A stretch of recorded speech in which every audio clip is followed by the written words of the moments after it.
स्वागत आहे तुमचं माझ्या चॅनलवरती मित्रांनो. कसे आहात मग सगळे? हे बघा रानाचं काम चाललंय. हा रस्त्यापासून इकडं हे सगळं आपलंच आहे बघा. लेवलचं काम चाललंय. लय वर्ष झालं लेवल केलेले, जवळजवळ 15-16 वर्ष झालं मी इकडं आलेले. आता ह्या वर्षी इकडं आले म्हणलं चल लेवल सगळं करून घ्यावं, रान क्लिअर करून घ्यावं. तर सगळे मला बोलायचे हिजेच्याने काय होतं, ही काय करणार आहे, मोबाईलला राहते, हिजेच्याने लेवल करणं होणार आहे, हिजेच्याने रान करणं होणार आहे. अहो केल्यावर सगळं होतं. जिद्द महत्त्वाची असते. सोपी तर कोणचीच गोष्ट नाही, तुम्हाला माहिती आहे. कोणचीच गोष्ट सोपी नाही. त्या सोप्या गोष्टी व्यवस्थित करणं आपल्या हातात आहे. अजून सोप्या कशा करायच्या.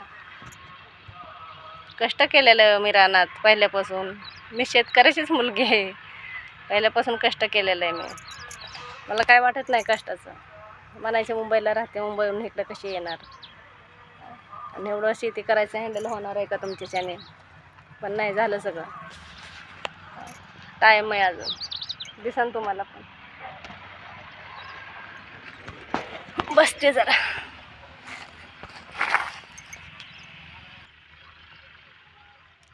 लय दिवसापासून माझं चाललं होतं. ह्यांना सारखे म्हणायचे मी, अहो लेवल करून घेऊया आपण, लय त्रास होतोय पाणी द्यायच्या टायमाला, लेवल करून घेऊ.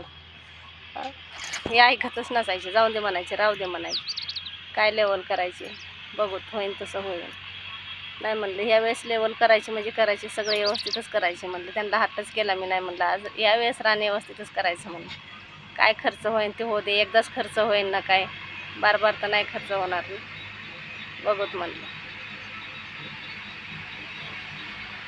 आता एवढं झालं की 2-3 दिवसाच्या सुट्टी आता एवढं झालं की निघायचं. काय काम आहे मग एवढं झाल्यावर? मग पेरायच्या टायमालाच यायचं इकडं. पेरून झालं की मग काय नाही, मग जर रान लेवल झालं ना मग त्रास पण नाही होणार पेरायला. मग नाही त्रास होणार. तर रान क्लिअर होण्याला म्हटलं, रान क्लिअर होण्याला म्हटलं, मग नाही त्रास होणार.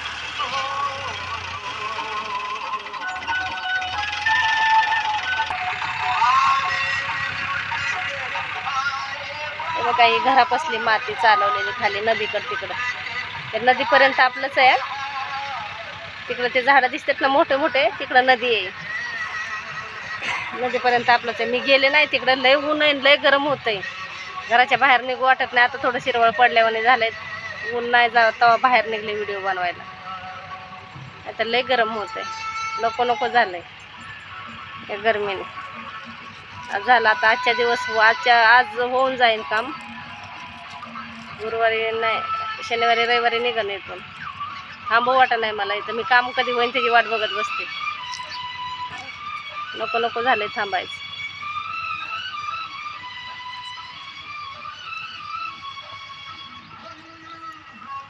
हे बांध आहे बघा इथून.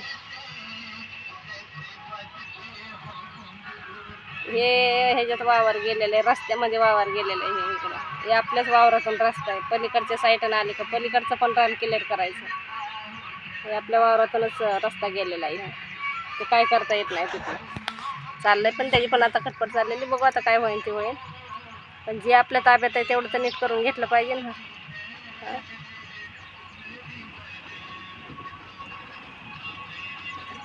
पोरं पण माझे म्हणायचे, मम्मी नको कशाला गावाला, कशाला टेन्शन घ्यायची, कशाला खेळ करते गावाला.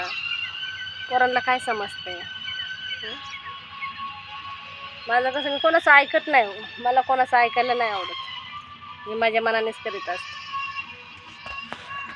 ऐकन दुसऱ्याचं, पण जे माझ्या मनाला खरं वाटेल ना तेच करणार मी. ऐकते मी, नाही असं नाही, पण आपल्याला जे योग्य वाटतंय ना तेच करायचं. दुसऱ्याचं नाही जास्त ऐकायचं. आता हे केलं कोणासाठी आहे? आपल्याला पण त्रास होणार नाही. आणि एवढं चांगलं वावर तुम्ही बघा. म्हशीचं वावर आहे नदीच्या कडाचं. एवढं मी तेच विचार करते, इतके वर्ष मी का तिकडं थांबले, की एवढं माझं गावाला व्यवस्थित असून, एवढं वावर असून मी गावाला मुंबईला दुसऱ्याची तर नोकरी करते. मी नोकरी केल्याशिवाय मार्ग पण नाही ना. मग असा विचार केला की जाऊ दे, ते आपल्याच रानात आपण केलं तर काय फरक पडतो. ह्याच्या त्याच्या इथं नोकरी करत असताना आपण आपल्याच शेतातलं करायचं ना, दुसऱ्याच्या इथं जावंच तर. तो विचार केला आणि मग हा निर्णय घेतला मी. आणि आता इथं सगळं व्यवस्थित झालं आहे, तर असं वाटतं की इथं रांकीला लागन, लेवलला लागन, सगळं होईल. थोडासा त्रास, पण त्रास झाल्याशिवाय पण कोणत्या गोष्टी नसतात, असं आहे. बरोबर ना.